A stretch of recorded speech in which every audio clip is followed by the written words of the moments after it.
Welcome back to Chill the Base. I am Francine, and I hope you guys all had a great week and were able to focus after Wednesday because I for shit sure was not, thanks to the Summer I Turned Pretty series finale. So yeah, we're gonna talk a little bit about that. But let me tell you, I've been thinking about Connie Baby all freaking week or end of the week, but it's nuts.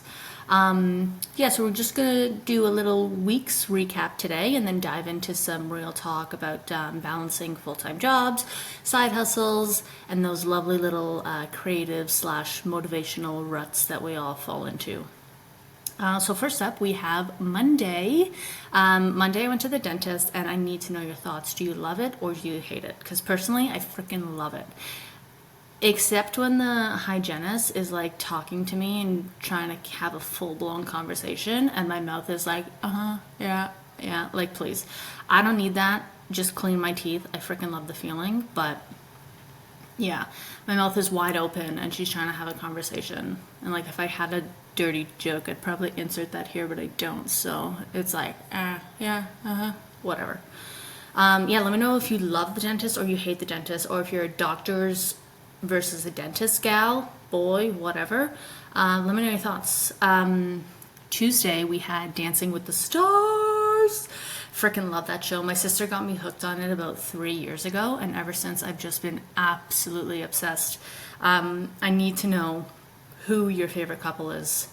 Or let's actually start with pros, because like any celeb that's partnered up with Val, sign me up, like automatically my favorite couple. I freaking love Val. Last season was definitely Jenna and Joey, but I also like thought they were like really good. But I also love Jenna and Val and their cute little family. Oh, they're just top tier for sure. But this season, definitely Mark and Whitney, like Mark Ballas, praise be. I freaking love him. He's so freaking good and just so awesome. So I definitely think that they're one of my faves. Val and Alex, and Whitney and Robert. And like Whitney and Robert's dance, oh baby, I was watching like this. It was so good. But yeah, let me know who yours is, who your favorite pro is, who your favorite celebrity is this season. Drop it in the comments or go to my Instagram and comment down below so we can discuss. And then I actually went into the hot tub on Tuesday night, which was quite nice. But I don't love hot tubs in a hotel setting. I feel like they're just like so germy, so full of chlorine. But if you're at home or if you're like at a friend's house, like I think it's quite nice. Do you think they're like relaxing, or do you think they're like a giant germ fest? I need answers. Let me know. I gotta mentally prepare myself to talk about Wednesday. It was too much. It was so good. Wednesday I played pickleball, which is just absolutely so much fun. I've been playing for 2 summers every Wednesday. And it was one of those sports at the beginning where I was like, okay, this is so stupid. Like I really don't, it's just like tennis, but like not, you know? And once I started playing, oh baby, I have so much fun. Like it is just, you can't take the smile off my face. It's just so great.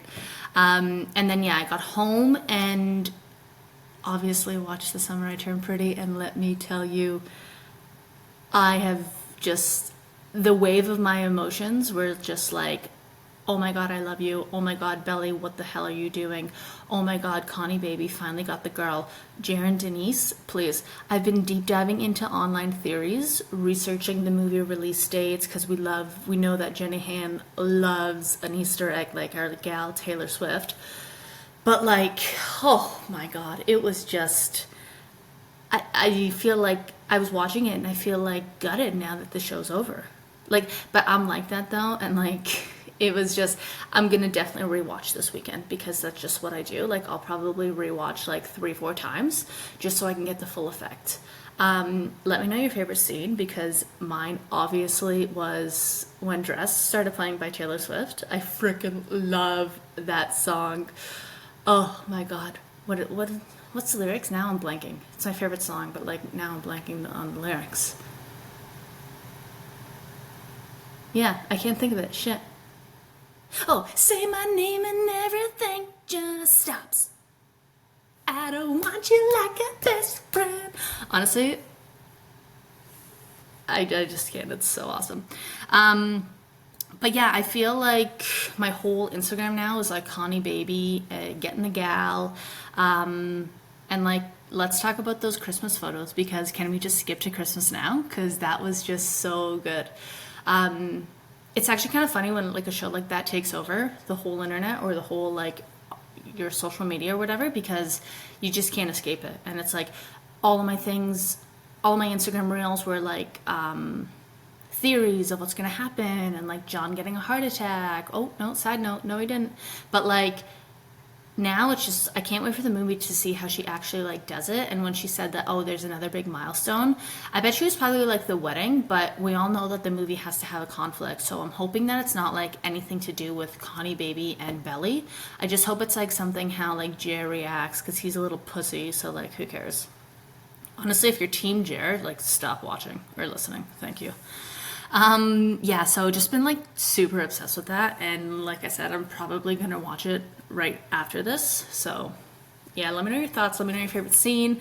And yeah, let me know if everyone's probably Team Connie by now. But anyway, Thursday, I went to dinner with one of my best friends, Steph, and it was just so, so lovely to just sit outside, have dinner, yap and talk, or I guess that's the same thing, but yap and eat for an hour and a half without any interruptions. It was just exactly what I needed, and it was just so awesome to catch up. Steph has been my best friend since like we were kids, but we just like we're both so busy, so we never see each other anymore. So when we actually have a chance to catch up and like discuss our lives, it's just so awesome. And fun fact, Thursday, my brother-in-law and my uncle went to the Bills game, and they were tailgating with Josh Allen's parents. Like, how cool is that? But speaking of football, who's your favorite football team? Because I am so Bills Mafia. Like, just please, it's just, apparently the stadium is electric, and I would just freaking love to go. And if you're watching on YouTube and you see me wearing a Steelers sweater, like, no, you didn't, but also I kind of love them too, so like I have a soft spot for both. Anyway, whatever. So I hope you guys all had a great week. I hope you all have some fun weekend plans coming up. My weekend plans, absolutely fucking nothing. And let me tell you, I couldn't be more thrilled. Just gonna do nothing, relax. I'll have to do some cooking, do some work, but like no plans, just can't wait. It's been a busy week, been a busy couple weekends, so happy to just chill. But speaking of busy, let's switch gears and discuss balancing full-time jobs, side hustles, and maintaining kind of real life. I feel like it's always a fine line, and we always have kind of like, we're so in with one side or with the other, so it's nice to kind of hear your guys' thoughts on how you deal with, I don't know, maintaining a social life or maintaining healthy eating or maintaining a workout routine when you have jobs, side hustles. And let me tell you, whether your side hustle is creative or shift work or anything else, I give you guys props because it's a really hard thing to balance. Again, would be great time for an ad. So if you want to advertise with me, this lovely queen bee, send me an email, chillthebasespodcast@gmail.com. Thanks. Okay, so let's switch gears. So this topic's a hard one. I did touch on it a little bit last week. But even when you have like a random afternoon off or a scheduled day off, there just isn't enough hours in the freaking day to get everything done. You could have a to-do, I don't know about you guys, but speaking for me, like I could have a to-do list and like whether I'm motivated or not, like just when you have some scheduled time off, you kind of want to relax, but it's like, oh shit, I have so much to do. So it's always like, there's always that, you just never have enough hours in the day to completely get what you want to do done.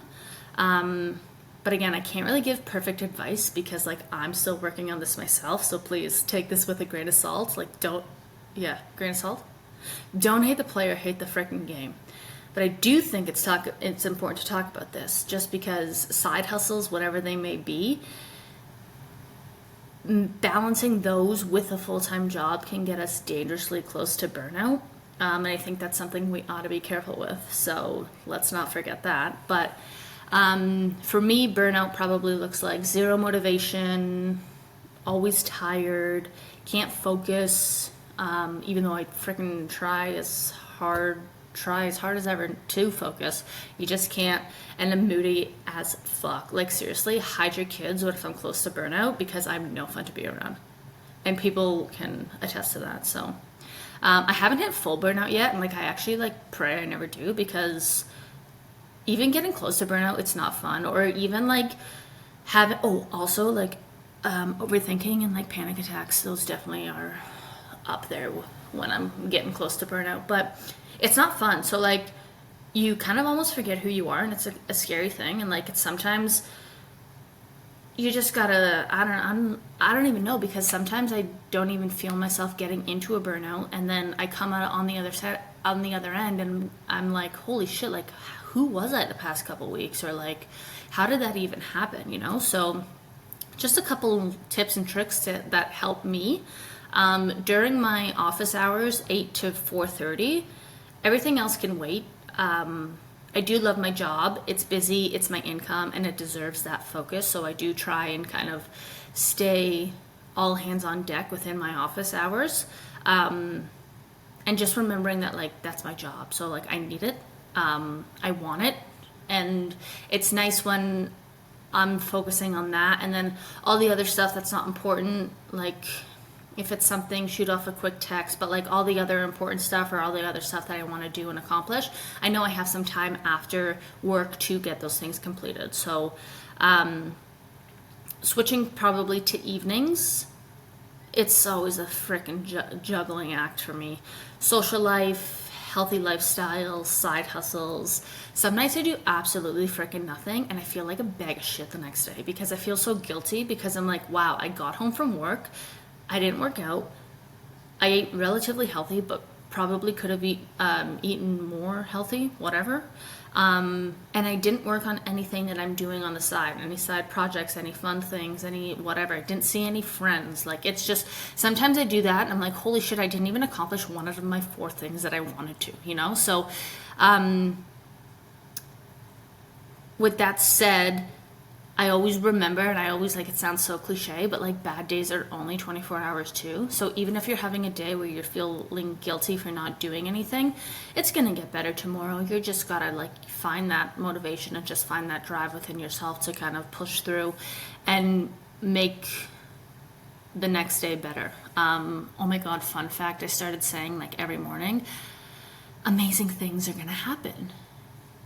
And it's actually quite nice. Like, you should give it a try, because it just shifts your whole perspective. And it's actually a nice way to wake up and you're like, oh, actually, rather than saying, oh, I'm so tired, I don't want to do anything, today's gonna suck, just think, oh, like, I can't wait for all the amazing things to happen today. And they actually are like, it's such a nice mind shift, perspective change. So it's a fun way to kind of start your day. Even if nothing amazing happens, it's like you're not even in a bad mood. So it's like, who cares, you know? And then lastly, I do set aside some dedicated number of hours to kind of work on my side hustle a week. Sometimes it's 2, sometimes it's 10. It's kind of dependent on how like creative I'm feeling or how motivational I'm feeling. But I always do try and get a little bit of work done for my side hustles or for my side projects, or even just planning for my future. I try to set aside some number of hours for those topics and those projects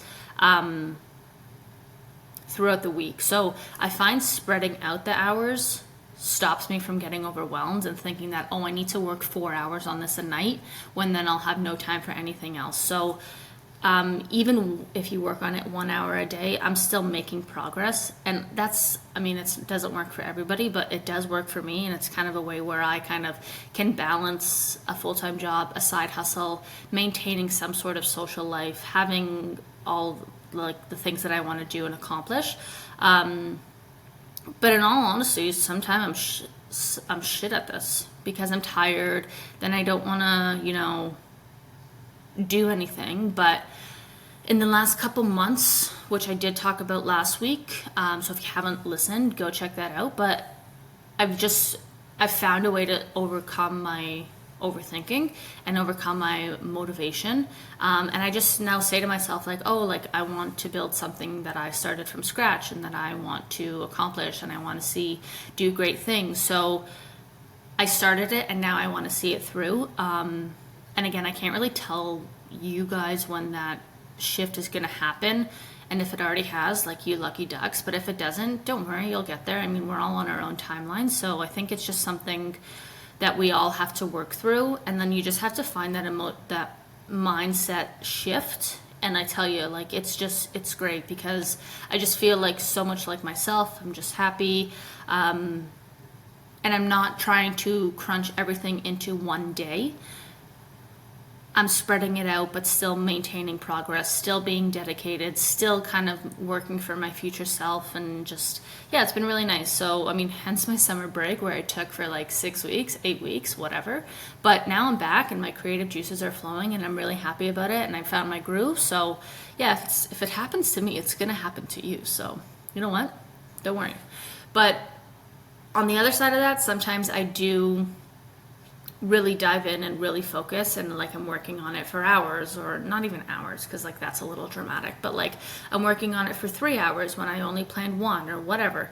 And I'm okay with that, because it just means that I'm enjoying the process and I'm enjoying making the things that I'm doing for my side hustle. So yeah, I mean, oh, fun fact. One time I had a side hustle of, I was a server at a golf course, and at one point I worked for like 14 days straight, because I was working after work. It was like a 5:30 to 10 close or whatever, and then I would work on weekends. So like there was times where I would be working all day and didn't have, or sorry, all like week, and like for 14 days, whatever, without a day off. And let me tell you, like, that's fucking hard. So I give a huge respect and shout out to the people grinding with multiple jobs. Like, you're the real MVPs, honest. Anyway, I don't work at the golf course anymore, because like I just couldn't do it. But yeah, now my side hustle is mostly dog sitting, or cat sitting, or house sitting. It's a pretty sweet job, you know. I get a little homesicky at sometimes, especially if I'm gone for a long time. But like, YOLO, as the kids say, because like you gotta do what you gotta do, and like grateful for it. I have like air quotes clients, you know, but it's fun. It's nice. I just help out the people, and they're all really like my friends, so I'm happy to do them favors, so it's no problem. But yeah, that's kind of my motivational kind of, or I guess balancing full-times and side hustle jobs. Again, if you're working multiple jobs and you get close to burnout, like, don't work. I mean, try not to obviously let it happen, but like sometimes we gotta do what you gotta do. So remember to chill the base, you know. But let's talk about creative ruts, because with side projects, sometimes you want to do them all. You have so many ideas in your head. You have the motivation to write down, to plan, to do all the background work, and then the ideas and the motivations just like disappear, you know? So like, it sucks, because sometimes you work so hard on something, and then you like actually want to do it and you want to follow through with it, but then it's like all of a sudden, poof, you wake up one day and it's like the motivation is gone. Sayonara. I'm like, please stay with me forever. I need it. But looking back, I kind of pinpointed what works for me. If I've ever like don't really have anything to talk about on here, or like just like not even on here, but like, I don't know, even like small talk when you're at an event or whatever. I always try and like look back at the week and build content or build conversation starters from real life and what's happened to me. Not what's happened to me, but like what I've experienced that week or in the past month. I find it's nice to kind of actually connect with whoever you're talking to, with your audience, about stuff that actually you've experienced, so you can actually build a meaningful episode or a conversation or whatever. Next would be, in my opinion, to stop forcing it. Like if you gotta force it, then it's please. It just has to come naturally to you. And sometimes the best ideas are like happen. It sounds so cliche, but the best ideas happen when we don't even try. Like for example, me, like I just love to talk, so I figured what better way to do that than to do a podcast. And like, again, I've had my fair share of like not wanting to do it and everything, but I'm like, I enjoy it. It's fun. I get to talk about whatever I want to talk about for like 25 minutes. So like, please sign me up. And here we are. So if you're tuning in, thanks. And remember, sometimes downtime isn't always a bad thing. That was my summer. I took a break and now I'm fucking back, baby. And it feels good. But like, sometimes, I don't know, if you're on the verge of a panic attack, like signing yourself up for more things is not the best way to do it, because then you're just going to get overwhelmed. You're going to have no time for yourself. You've just got to kind of coast with the emotions and just like settle yourself, ground yourself again, and then work back up into having those hangouts, having those parties and all that fun stuff that you guys do. Now I'll be honest, when my motivation dips, this is so bad, but like when my motivation dips on like my health journey or whatever, my fitness journey, working out, trying to work out 4 or 5 times a week, I can be really negative towards myself, and like I'll look in the mirror and be like, oh my god, what the fuck, you know, like it's not good. But sometimes it does kick me back into gear, because I'm like, wow, some weeks ago, a couple days ago, I wasn't feeling like that towards myself. So like, it's obviously making me feel better. So kind of being negative on myself, and to a certain extent, please don't take that the wrong way, but sometimes, you know, really disciplining yourself and being like, wow, I got to get with the program, really helps. Sometimes I do need some other people to step in. Like one time last year, my boyfriend definitely gave me like the dude, what the fuck talk, because I was in a rut. I was complaining. I was not happy with my job. I was just like a bump on a log, and it was not good. And honestly, I'm so thankful for that, because like it really gave me the reality check that I needed. I didn't want it. Like I was upset, but it was definitely needed, because sometimes the cool thing about like being in a rut, not even a rut, but like, I guess a rut with yourself, whatever. The cool part about it is that it eventually leads you to have a reset, to figure out what your goals are, figure out what you want to achieve, new ideas, new opportunities. And sometimes all it just takes is that small nudge from someone that we love so much, but also loves you so much, where you just kind of gives you a reminder to like get back on track and like do you. So if you've ever had to have that conversation with a friend, a loved one, a family member, your significant other, like don't be so hard on them, because they're just trying to help you out. And 9.99999 times out of 10, it freaking works. So yeah, I'm really happy that he actually had that conversation with me to get me out of the rut, and it was nice. Obviously I rely on myself more than like anyone else, but like it's nice sometimes when someone steps in and like helps you through when you can't even see it yourself, if that makes sense. But yeah, so that's where I'm at. I'm kind of juggling, trying not to burn out, and learning how to kind of ride the waves of life, and to ride the waves of the motivation, wherever that comes, however that comes. But if you struggled with balancing your jobs and your side hustle, or if you've even been in a creative rut lately, I'd love to hear what works for you, how you get yourself out of those, and like kind of how you cope with those when you're going through them. But yeah, that's really it. If you guys want to talk more about The Summer I Turned Pretty, like frickin' hit me up. I'll email you. I don't care. I'm like so invested in it. I'm gonna go watch it right now anyway. But yeah, thanks for hanging out with me today. If you enjoyed this episode, don't forget to subscribe, share it with a friend, do all that fun stuff. And don't forget, let me know who your favorite Dancing with the Stars couple is, who you think's gonna win, if you love or hate the dentist, and if you think hot tubs are gross or an oasis. I'll see you next time, and remember to chill the bass. Ciao!